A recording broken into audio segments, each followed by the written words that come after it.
Doesn't matter if rapes happen on October 7th. Like, that doesn't change the dynamic for me even this much. Oh, the things I do for content. Welcome back to the channel again. I did a right hook. Now I gotta do a left hook. I gotta go back and forth with this politics jabbing. Everybody's getting out of control. We're living in a clown society at this point, and I can't take it anymore. You may have noticed that when the DNC was going down, I talked about Hassan Piker and how he basically got expelled by Kamala Harris. Blessed be our coconut lady. As much as I'd love to be a hack and talk about Hassan again within the same month, I don't think that's necessary. I think I'm gonna talk about one of Hassan's goons today. One of his, aspiring proteges, you could say. We are talking about Frogan today. Mashallah.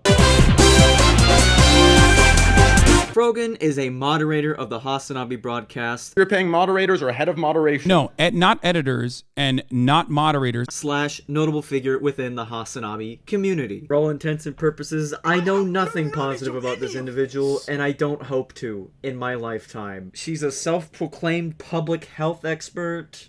No refunds allowed. And she is known for wearing a hijab, presumably for her faith, which is fine. I'm not going to say anything about that in this video. She hasn't done much that has caught the ire of the internet community at large, but she has had her moments. And she had one recently, which is why I'm making this video. But let's start with the first notable blunder I took notice of. The Streamer Awards are the Emmy Awards for Twitch No Lives. There is a particular category in this show called the Rising Star Award. There was one moment in time where Frogan was nominated for the Rising Star Award. Once, she didn't win it, and then the second time, she was nominated again. And, local balding man and nearly failed gym owner Mizkif had some words to say about Frogan. Rising Star, an up-and-coming streamer that has grown tremendously over the past year and is on a path to becoming a top streamer. Note that to be eligible, the streamer must have less than 1,000 viewers concurrent. And Frogan was there last year. How are you a Rising Star twice?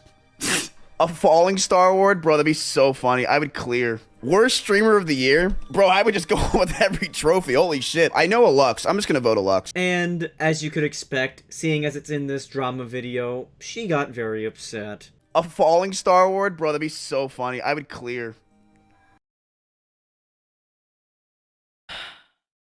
Honestly, okay, it makes me really upset. I'm not gonna lie. I don't want to cry, but it really does make me really upset. You want my world's smallest violin?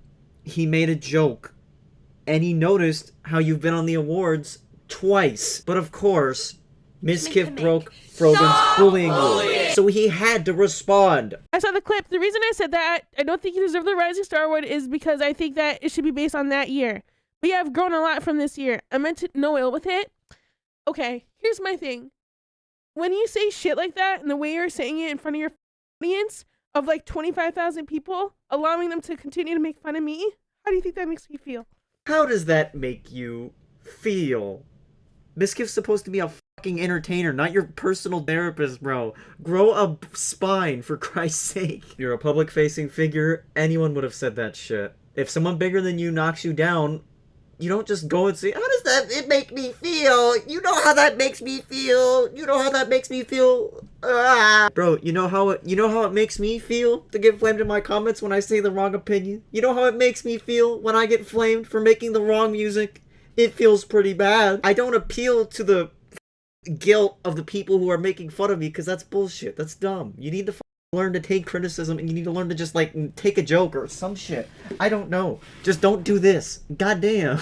It's like somebody with a platform, a huge fucking platform, not only shitting on me, but making fun of me and opening his chat up to do so. It's somebody with a platform. They're not respecting my feelings. And before you point to my misadventures with Andy Pants Gaming and the anti-woke gaming community, my difference is that I really don't take it personally. I just shitpost and have my fun, and then I'm done. You know what I mean? I don't take any of it personally. I just try to make a funny quip or I argue my lines, and then I just move on. I don't take it personally. I don't cry for 20 minutes on a fucking live stream just to pander sympathy. You know what I'm saying? I just say my shit and I leave if it doesn't work out. I like to respond to shit. Sometimes it's too much, but I don't care. Sometimes I do, sometimes I don't. I'm trying to work on it. But you know, it's like there's a difference. And now for the second topic of the day, Ludwig and Frogan. Ludwig is a Twitch streamer who wants to be a commentary channel, but is too tied to the Twitch community to be a good commentary channel. This isn't a video about him though. This is a video about how Frogan got mad at something Ludwig said. So let's get into that. For context in this one, Ludwig was talking about the Israel-Palestine conflict and a charity associated with freeing Palestine. I find ultimately, like, if I were to do a charity thing where the charity thing relies on your donations, it should be something where like 95% of people feel good and are down for it. And like ultimately, regardless of what you think, that is not the situation here. So I personally donated 10K because I think it is worthwhile. And if you guys got some extra bread, I would recommend you donate. But I won't throw it on you, you know what I mean? No thanks. And some people are going to say that, you know what I mean? That's why it's the difference. This is a cracker take. And that is a Frogan take. Ooh, got him. Difference between like, hey, I can put my money where my mouth is, but I don't need to put your money there. I don't need to enter a debate about whether that's worthwhile. Take. You are begging your fans for emergency rent. I don't know why Ludwig is obligated to make his fans donate to a certain charity. I don't care what it is. He's not a political streamer anyways. But my god, this video was already as low effort as it could ever be. So let's talk about the final issue. The one that motivated me to make this video today.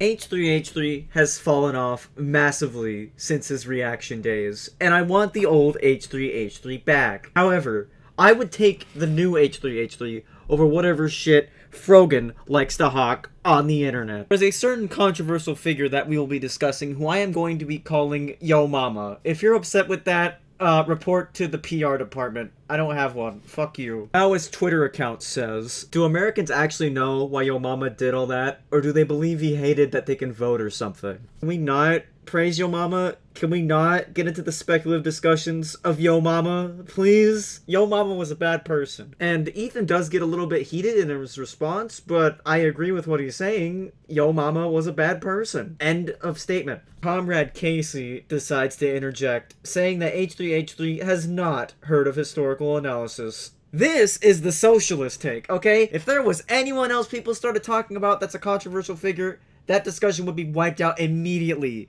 Immediately. And I swear to God, pick any other figure, and it would happen the exact same way, but in the opposite direction. Frogan yaps about this tweet, and then Ethan Klein talks about how Frogan is annoying. Actually, Osama bin Laden bad. And her response was, this mother never shuts up, oh my God. Well, every time I've gotten into it with her, she has started and to put herself in the middle of a charged conversation that I'm having. And then every time I say, okay, let's engage, then she's like, I can't believe he would focus on a smaller creator. It's like, wait, I've heard this one before. Like somebody with a platform. And then the Hassan community goes to bat, saying she's not annoying. I didn't know what this video looked like, and I didn't know how chat was going to react. So thank you. Can't wait for the Keemstar and the Destiny videos and all the fucking endless tweets from Fear Buck and all these other clippers who have never spent a single moment thinking about the inhumanity in Gaza to farm revenue. Dude, just because your community is annoying doesn't mean we support genocide in Gaza. We just hate your community. You freaking berate anybody who doesn't agree with you or has something slightly different from you, and then you make fun of anyone else. And when anybody calls that out, y'all turn into a hug box. Get over yourself. It's insane, bro. And I'm so sick and tired of Hassan and Hassan community members leading the charge on any leftist talking points. It's stupid and it needs to stop. This shit is just going and going and going. It's literally the only cycle on the internet on Twitter at this point. And there's a reason for it. It's not just, oh, we want to drama farm Hassan today. I'd love to not drama farm Hassan if he could just shut the fuck up and be normal ever since he started talking about geopolitics. I'm gonna say it here. I think Frogan is annoying. I think Frogan is an annoying motherfucker. Okay? Okay. To my normal audience, I really hope I can stop talking about politics, but I just have to jump on the latest stories. Next video is gonna be different. Next video is gonna go back to the classics. Don't you worry. Believe you me. Also, I'm streaming tomorrow. Bye. What I'm thinking here.